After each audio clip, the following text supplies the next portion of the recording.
महाराज ज्यावेळेस आमची नाथाची पालखी पंढरपूरला जायची तर त्यावेळेस हक्काचं भक्तनिवास त्या ठिकाणी नव्हतं. संस्थांच्या वतीनं त्यावेळेस ठरवलं, उमरे साहेब असतील, दादा पाटील बारे असतील, हरिभक्त पारायण चंदगडे शास्त्री असतील, मोहिते सर असतील, नंदवण्णा काळे असतील, यांनी ठरवलं आपल्याला संस्थांची 2 एकर जागा ही पंढरपुरात घ्यायची.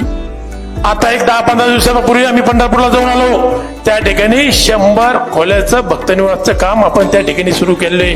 ज्यावेळेस आपल्याला माऊलीचा सोहळा असेल, नाथ महाराज सोहळा असेल, ज्यावेळेस आपण पंढरपुरात जाऊ त्यावेळेस आपल्या पैठण मतदारसंघासाठी हक्काचं भक्तनिवास ते पंढरपुरात असेल, आपला अभिमान असेल. आपण हक्कानं सांगू, पैठणमध्ये गेल्यानंतर पंढरपुरात गेल्यावर काही आमच्या पैठणकरांसाठी बांधलेलं भक्तनिवासी नाथ संस्थांनी, त्याचा अभिमान आपल्याला असला पाहिजे.